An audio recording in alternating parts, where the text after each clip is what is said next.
Welkom bij Op Eigen Kracht, een televisieprogramma waarbij wij u informeren over financiële en economische onderwerpen die actueel zijn in Suriname. Daarnaast delen wij inspirerende en motiverende verhalen van mensen die door deze moeilijke situatie heen komen. Niet bij de pakken neerzitten, maar gewoon opstaan en doorgaan op eigen kracht.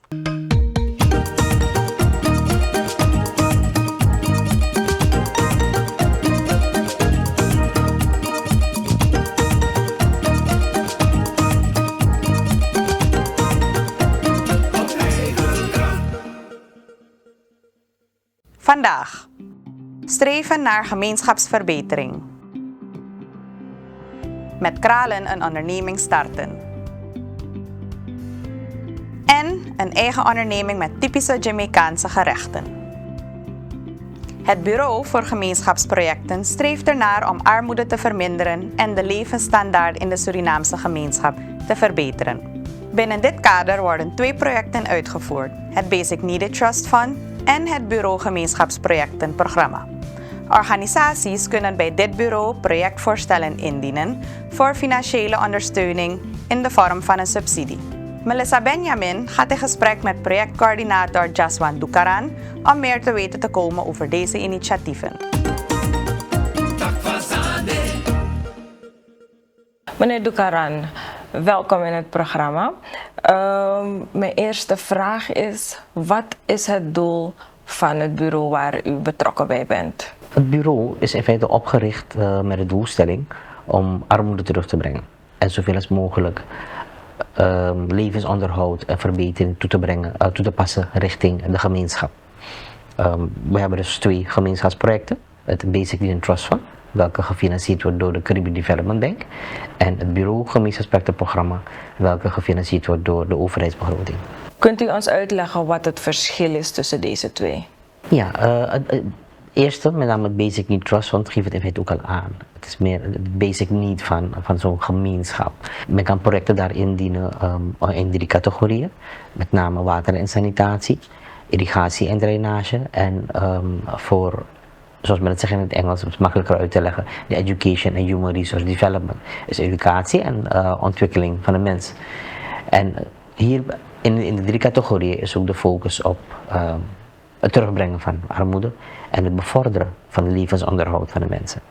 Bij het Bureau Gemeenschapsprojecten is ook de doelstelling met name het terugbrengen van armoede en bevorderen van levensonderhoud, maar ook vooral het niet afhankelijk zijn van de overheid. De gemeenschap de nodige ondersteuning te geven. Wij proberen projecten te accepteren in 3 categorieën, met name kleinproductiesector. We kijken aan sociale infrastructuur, waarbij we een goede ondersteuning proberen te geven aan educatie en sport. We kijken aan voorlichting in de gezondheidszorg, maar ook capaciteitsversterking vooral van die maatschappelijke organisaties, dus trainingen. U hebt de mensen, of tenminste het bureau heeft de mensen gevraagd om in te dienen. Waaraan moeten deze organisaties of personen zich houden, willen ze een project gefinancierd krijgen? Er zijn criteria. En er zijn ongeveer 6 toetsingscriteria, zodat het vooral het meest belangrijke is: hoe raken we de gemeenschap daarmee? Vaak genoeg wordt het project ingediend waarbij de gemeenschap niet echt betrokken bij is, maar wel een organisatie. En de samenwerking daartussen is van belang. Dat is een van de criteria waarop wel gelet wordt, maar ook belangrijk de duurzaamheid, onderhoud. Zal men ook in staat zijn het verder te kunnen doen? Want het project of de activiteit die aan gekoppeld is niet alleen op dat moment. Je moet hem ook nog na een jaar of 2 of zelfs 3 nog van kunnen genieten. Dus het moet een duurzaam project zijn. Hoe wordt dat gemonitord door de jaren heen? Nou, nadat een project is opgeleverd, zijn er vaste afspraken. Het project wordt goedgekeurd op basis van een onderhoudsplan. En we toetsen het wel. Wij gaan terug en we stemmen af met de gebruiker. Ook de mensen uit de gemeenschap. Van, u maakt er al gebruik van, maar hoe vindt u de omgeving? Is het schoon genoeg bijvoorbeeld? Laten we het even toetsen met een simpel voorbeeld. We hebben een trimbaan dat is opgeleverd te Kommerwijnen bij SV Nationaal. Dat is in de buurt van de rotonde op Meerzorg. Een trimloopbaan van ongeveer bij de 500 meter. En het ziet er nog keurig uit, omdat de vereniging het wel onderhoudt. Een ander voorbeeld is, we hebben ook in 2022 6 overheidscrèches gerenoveerd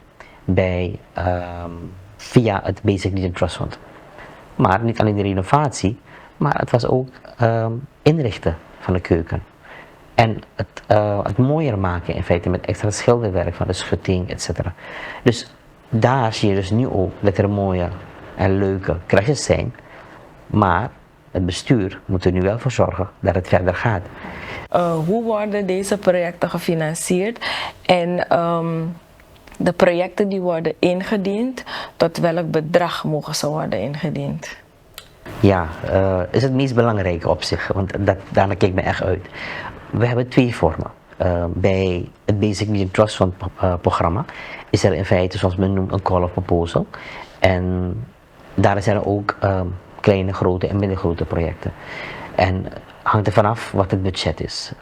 We kunnen kijken naar kleine projecten tot maximaal $150,000, middelgrote projecten tot ongeveer $400,000 en daarboven zijn dan de grotere projecten. Bij het Bureau Gemeenschapsprojecten Programma proberen wij het echt ook op een microniveau te houden. Wij kijken uit naar projecten tot maximaal $750,000 SRD. Dat zijn echt de microprojecten. En we hebben ook de districtsprojecten, waarbij de districtscommissaris projecten mag indienen tot een bedrag van maximaal 1,5 miljoen SRD. Nou, dat klinkt in elk geval goed. Hartelijk dank voor de opheldering en gaat u zo door met de mooie projecten. Dank u. Lees-Economie Instituut houdt zich bezig met de begeleiding van kinderen met lees-, leer- en gedragsproblemen. Leerachterstand houdt in wanneer een kind achterstand heeft in het leerproces van de school.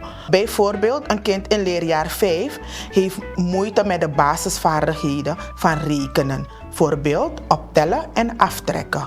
We bieden gericht begeleiding aan deze kinderen om de achterstand in te halen. Tai Horidoro, houd vast en zet door.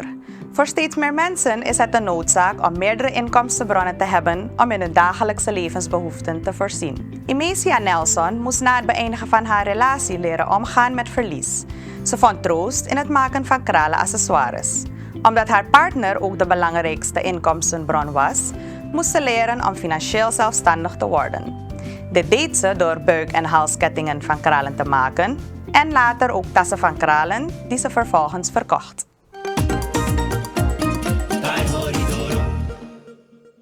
Ik ben Nelson Imecia. Ik ben moeder.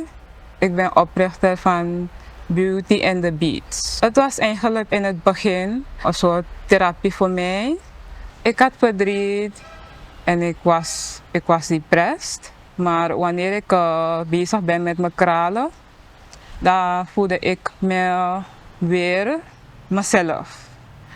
Ik had iemand verloren vorig jaar en ik moest naar het binnenland gaan voor een paar maanden. Ik had 3 maanden lang niet gewerkt, maar ik heb toen in die tijd geleerd hoe ik tassen kon maken. Ik ben op het net gegaan en ik ben gaan opzoeken hoe ik kralentassen kon maken. Toen ik uit het binnenland ben gekomen, heb ik mijn business dan serieuzer genomen. Ik ging dan meer posten op TikTok en mijn page op Facebook. Ik kreeg veel complimenten over mijn producten, vooral mijn tassen.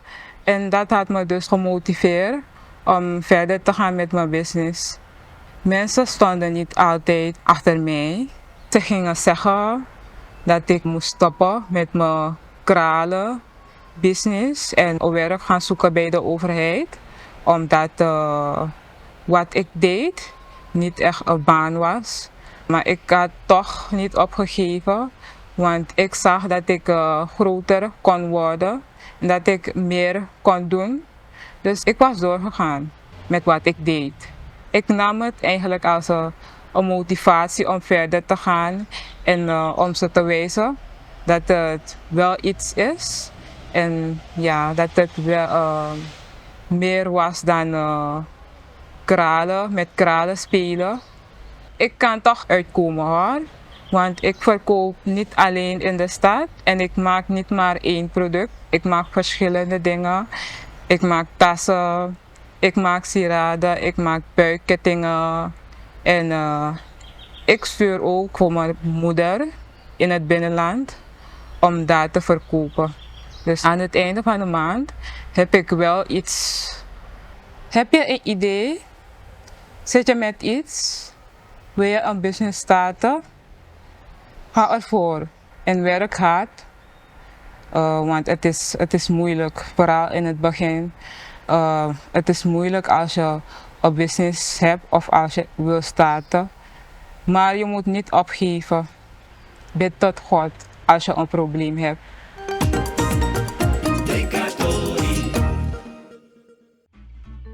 Kinderen met een leerachterstand worden door de ouders aangemeld. En wanneer ze zijn aangemeld, doen wij dan een screening. Wanneer we weten wat dat niveau is van dat kind, dan gaan we gericht begeleiden om de achterstand in te halen.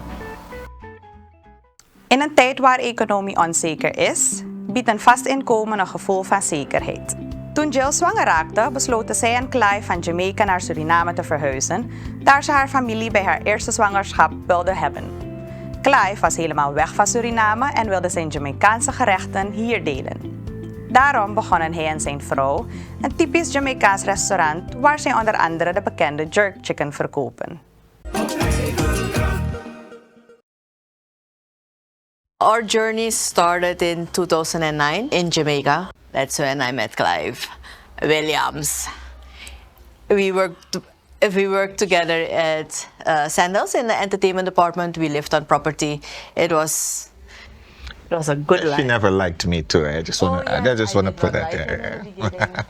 At all. For the first 2 weeks, I was like, this man is just so full of himself.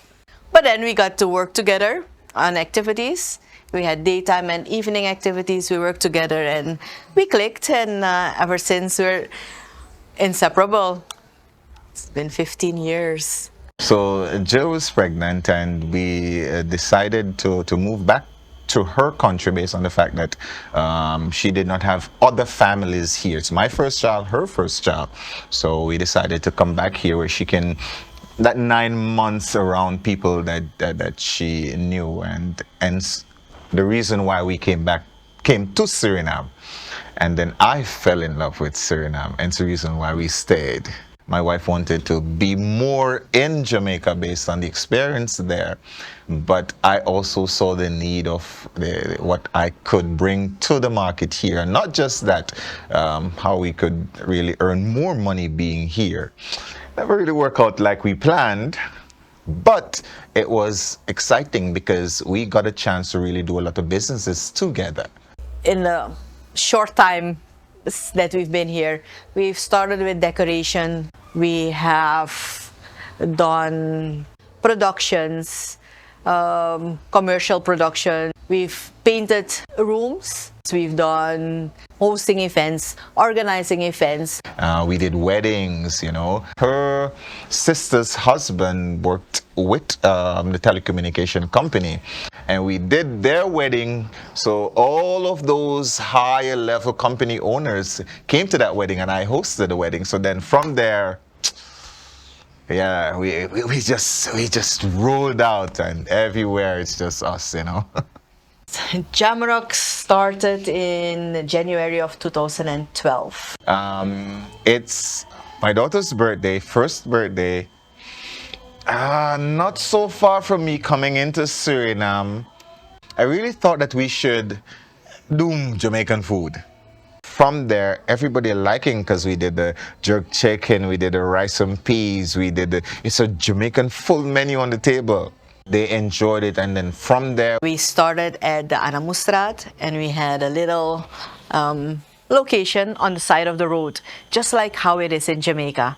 That feeling, you know, you come in, you buy a jerk chicken in foil, ketchup, hot sauce, a slice of bread, or festivals. Now festivals are made with flour, cornmeal, a little bit of sugar, baking powder, and kneaded together and then fried. To explain it better, I say cornbread. It's a little sweet, and eating it with the savory jerk chicken with a ketchup and a hot sauce, it just brings the whole plate together. That's how you eat it. Finger, and you lick your fingers, you lick the foil, and you just go. You chew the bone, dip it back in the ketchup, chew it again. That is the concept of Jamrock.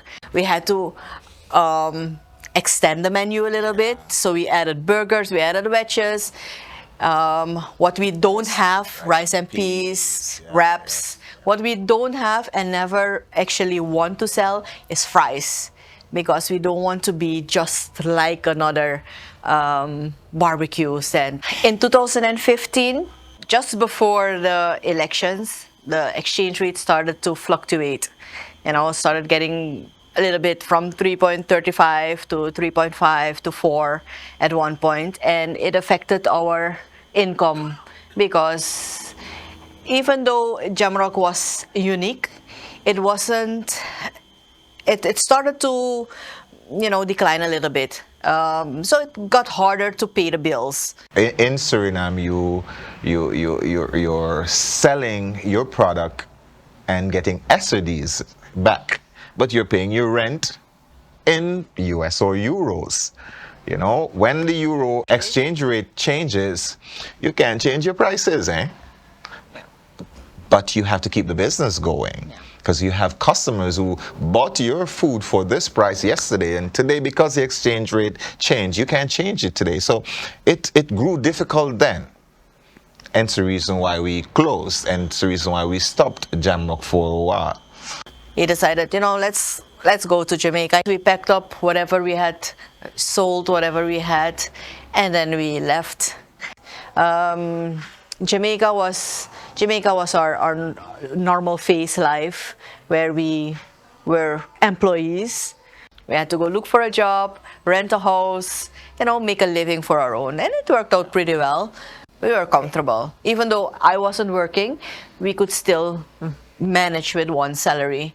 In 2017, we decided to come back to Suriname, because we found ourselves talking more and more about Jamrock. In Jamaica, it doesn't make sense to start a jerk chicken, because there's jerk chicken everywhere. Just like how you have the Chinese shop here, there, you have jerk everywhere. So it doesn't make sense to start a jerk chicken restaurant there.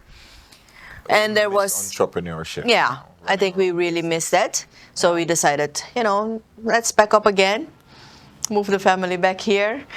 We left when the exchange rate was 4, and we came back when the exchange rate was 7.5. That is also the biggest challenge, because there's not a lot of free money for people to just come every day and just, buy and for us to sell out and all of those things. Jerk chicken, it's not a need for us. You don't need jerk chicken to survive. So it is when the customers have something extra. It's a want. You want to eat out. You want to do something else. Because we have a lot of customers say, oh yes, I've heard so much about you guys. I've heard so much about you. I drive by every day. We've had customers drive by for months and finally stop. You see my son rolling around there, and my daughter in the kitchen right now, trying to fry and hold of that thing. That's what I am all about. How can we create a better generation? How can we groom another generation with what we have? We're not talking about creating nothing new, We're talking about what we have, what we're working with. So that's what Jamrock is. You can do it. You can create your own thing. You can become more. Whatever you desire, it does not matter. It really doesn't matter who you are, what you want. You could want to fly to the moon. It is still possible, but it is you. Take that step, because it is a scary step. It is a scary step to say, you're gonna be an entrepreneur full time. We've done Jamrock with a job. We've done jobs only. We've done Jamrock only. We've juggled it, and every time we fall back into entrepreneurship, which is a beautiful thing, I think. It is not as, might not be as rewarding, say, financially wise, as having a job where, you know, you have an income, you have benefits. But for us, the reward lies in our customers that enjoy the food, they enjoy the setting, they love the vibe. You know, that is what we love to host them and give them a good time. Blijf kijken naar Op Eigen Kracht, waar wij u informeren en inspireren om samen te bouwen aan een veerkrachtig en duurzaam Suriname. Bedankt voor het kijken en onthoud, ook jij maakt het verschil op eigen kracht.